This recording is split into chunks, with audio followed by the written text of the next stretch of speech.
बिस्मिल्लाहिर्रहमानिर्रहीम। अस्सलाम वालेकुम नाज़रीन, वेलकम टू हर्बल रेमेडीज़। हकीम उमर रिजवान हाजिर है एक नई वीडियो के साथ। नाज़रीन, आज का जो हमारा टॉपिक है वो है how to increase testosterone level at home, यानी कि मर्दाना हार्मोन को हम आसानी के साथ घर की चीज़ों को इस्तेमाल करते हुए कैसे इंक्रीज़ कर सकते हैं। टेस्टोस्टेरोन का लेवल इंक्रीज़ करने के लिए हर्बल रेमेडीज़ क्या हो सकती हैं, आज के इस वीडियो में हमने ये चीज़ डिस्कस करनी है। सबसे पहले हमें ये बात समझनी चाहिए है कि इसके बारे में, टेस्टोस्टेरोन लेवल के बारे में कुछ जो मिथ्स मशहूर हैं, गलत बातें मशहूर हैं, वो क्या हैं। सबसे पहला जो पॉइंट है वो जो कि गलत बात मशहूर है वो ये है कि ये सिर्फ मेल हार्मोन है, हालांकि ऐसा नहीं है। इसका कुछ फंक्शन जो है वो फीमेल में भी होता है। दूसरी चीज़ जो इसके बारे में मशहूर है वो ये है कि ये सिर्फ़ और सिर्फ मेल्स की रिप्रोडक्टिव हेल्थ में काम करता है, हालांकि ऐसा नहीं है, बल्कि इसका ताल्लुक हमारी पूरी बॉडी के साथ है। बॉडी में जितने भी हमारे सेल्स होते हैं उन सब पर ये एक्ट करता है।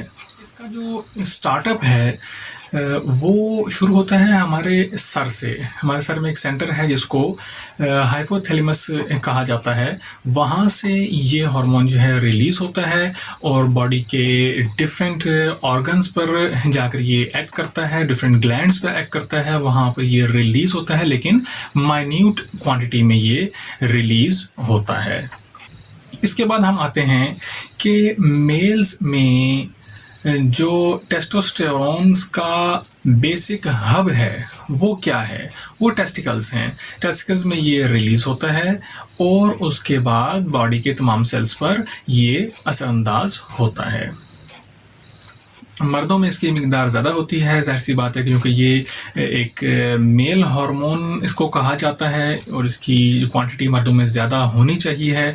अगर ये कम हो जाए तो क्या प्रॉब्लम्स हो सकती हैं, या हम ये कहेंगे कि इसकी अलामात क्या हैं। अगर ये टेस्टोस्टेरोन लेवल हमारा डाउन हो जाता है तो इसमें क्या क्या अलामात हो सकती हैं। उनमें सबसे पहले अगर हम देखते हैं तो वो है कि मूड का ख़राब होना, जिसको मूड स्विंग भी कहते हैं। बार बार मूड ख़राब हो जाता है और टेंशन रहती है, हर वक्त स्ट्रेस फील होता है। और इसके बाद ये भी हो सकता है कि टेस्टिकल्स का साइज़ छोटा हो जाता है। और जो सबसे इम्पॉर्टेंट चीज़ है वो है कि सेक्स ड्राइव का कम हो जाना। सेक्स ड्राइव के कम हो जाने का मतलब आप लोग समझ रहे हैं, वो यही है कि इंसान का ये काम करने का दिल ही नहीं चाहता है, जिसकी वजह से आगे फर्दर रिजल्ट क्या होगा कि स्पर्म काउंट कम होगा, बच्चे नहीं होंगे।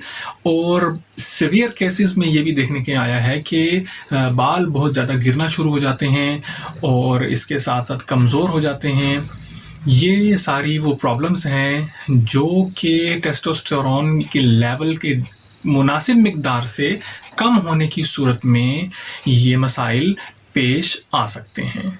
हम आते हैं कि क्या वजूहात हो सकती हैं जिसकी वजह से मेल्स में इसका लेवल डाउन हो जाता है। उनमें जो मेजर या बड़ी बड़ी जो वजूहात हैं उनमें सबसे पहले क्या है कि टेस्टिकल्स में कोई किसी भी वजह से इन्फेक्शन हो गया हो तो भी ये लेवल कम हो जाता है, और जिगर की ख़राबी की वजह से भी ये मसाइल पैदा हो जाते हैं। ट्यूमर हो या कैंसर हो तब भी ये प्रॉब्लम हो जाती है।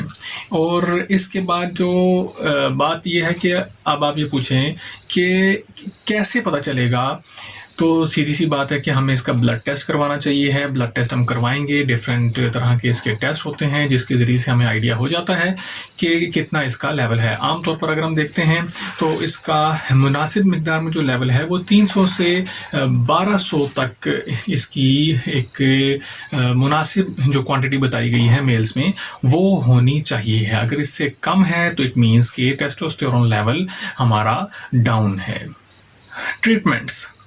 ट्रीटमेंट्स इसके लिए क्या क्या हो सकती हैं, इलाज क्या हो सकता है। देखें, सबसे पहले जो मैं आपको बताने जा रहा हूँ, इलाज में 4 तरीके राइज हैं एलोपैथिक के अंदर। वो तरीके लोग करते भी हैं कि टैबलेट्स इस्तेमाल कर लेते हैं या डॉक्टर जेल दे देते हैं लगाने के लिए। इसके अलावा इंजेक्शंस यूज़ किए जाते हैं और चौथे नंबर पर है पैचेस लगाना। तो ये 4 तरीके हैं जो कि एलोपैथिक के अंदर इस्तेमाल किए जा रहे हैं। लेकिन ये बात आपको ज़हन में रखनी चाहिए है कि ये बहुत ज़्यादा सीवियर केस में हम ये चीज़ें रिकमेंड करते हैं कि टैबलेट्स यूज़ कर लें, या जेल है, या कोई इंजेक्शन है, या कोई पैचेस का लगाना है। तो ये चीज़ें बहुत ज़्यादा सीवियर केस में करनी चाहिए हैं। अदरवाइज़ ऐसा ये है कि अगर ये कर भी लेते हैं तो इसके बाद हमें इस चीज़ का पता होना चाहिए कि इसके साइड इफ़ेक्ट्स बहुत ज़्यादा हैं। साइड इफ़ेक्ट्स में एक जो चीज़ आती है वो है कि आरबीसीज़ का बहुत ज़्यादा हो जाना, हमारे जो रेड ब्लड सेल्स हैं वो खून में बहुत ज़्यादा हो जाते हैं। इन रिज़ल्ट क्या होता है कि एक्नीज़ हो सकते हैं, दाने निकल सकते हैं बहुत ज़्यादा, और उसके अलावा और भी बहुत सारे नुकसानात हो जाते हैं। अब हम आते हैं नाज़रीन कि इसकी ट्रीटमेंट क्या हो सकती है। तो बहुत से लोगों ने बहुत से तरीके बताए हैं, बहुत सी चीज़ें बताई हैं। खाने से टेस्टोस्टेरोन लेवल बूस्ट हो जाता है और आहिस्ता आहिस्ता ये चीज़ इंक्रीज़ हो सकती है। उनमें सबसे पहले क्या है कि खाने में हमें लहसुन, अदरक और प्याज का इस्तेमाल हमें ज़्यादा करना चाहिए है। ये चीज़ें नेचुरली हमारे इस सिस्टम को बूस्ट करती हैं। इसके बाद दूसरे नंबर पर आ जाते हैं मीट, गोश्त जो है वो, गोश्त में सबसे पहले नंबर पर जो गोश्त है वो है गाय का गोश्त, और उसके बाद मुर्गी का और मछली का गोश्त है, और कुछ क्वांटिटी में बड़ा गोश्त भी हमें, चूँकि उसमें जिंक होता है इसलिए वो भी इस प्रॉब्लम को सॉल्व करने में हमारी मदद करता है। तीसरे नंबर पर अगर हम देखते हैं तो वो नट्स हैं, बादाम, मूंगफली और अखरोट, इस तरह की जो सारी चीज़ें हैं ये भी हमारा टेस्टोस्टेरोन लेवल इंक्रीज़ करती हैं, इसको बूस्ट कर देती हैं। और इसके बाद वो चीज़ें जो कि जिनमें मैग्नीशियम पाया जाता है, जैसे पालक है, काजू है, और ये भी वैसे तो नट्स के अंदर ये शामिल हो जाएगी चीज़, लेकिन क्या है कि इस जो चीज़ें जिनमें मैग्नीशियम पाई जाती हैं, और इसके साथ साथ वेजिटेबल्स ख़ास तौर पर जो ग्रीन लीफ वेजिटेबल्स हैं वो भी इस प्रॉब्लम में बहुत हेल्प करती हैं। अच्छा, अब पाँचवें नंबर पर अगर हम देखते हैं तो क्या है हमारे पास फ़िश ऑयल, ओमेगा 3 भी जिसको कहा जाता है, वो भी टेस्टोस्टेरोन लेवल को बहुत ज़्यादा बूस्ट करता है। और अनारदाना या अनार, ये भी इस प्रॉब्लम में काफ़ी हेल्पफुल साबित होता है।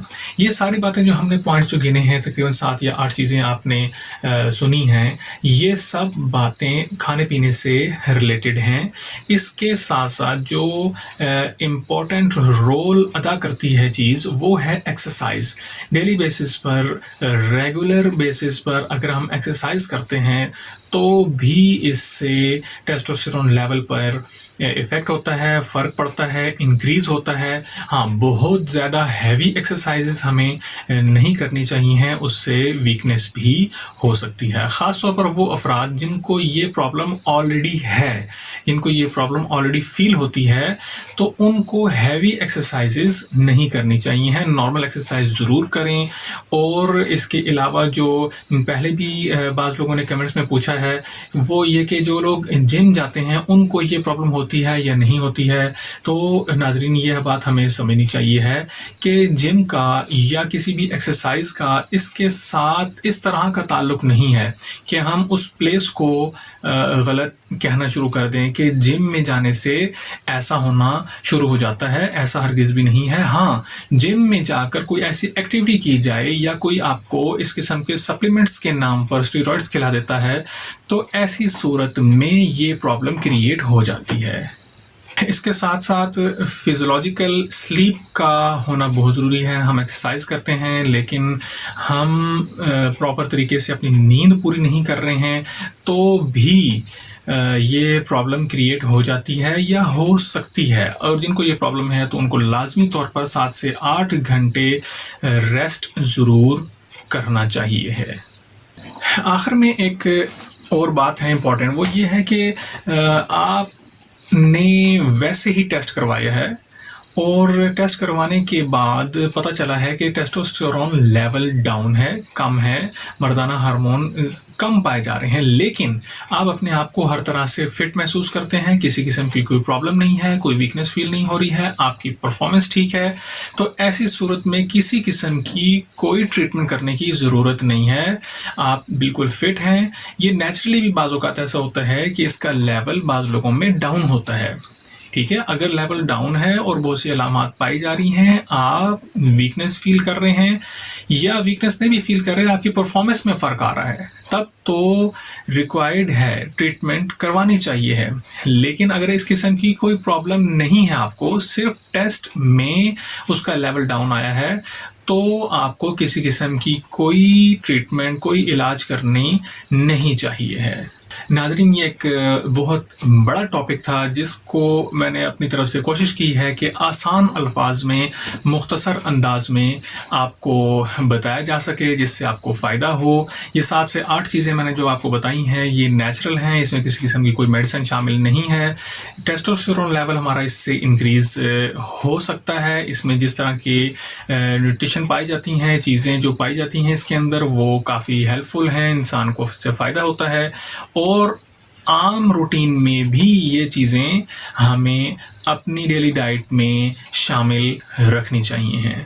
अगर आपको ये मेरी वीडियो पसंद आई हो, इससे आपको फ़ायदा हुआ हो, तो इसको लाइक करें, दूसरों के साथ इसको शेयर करें। अगर कोई बात आप पूछना चाहते हैं या कोई कमेंट करना चाहते हैं तो कमेंट बॉक्स में आपके लिए ओपन है, वहाँ पर आप बात कर सकते हैं। और इसके अलावा मेरे चैनल पर मेरा जो व्हाट्सएप का नंबर है वो भी मेंशन है और ये आपको लिखा हुआ नज़र भी आ रहा है, इस पर भी आप बात कर सकते हैं।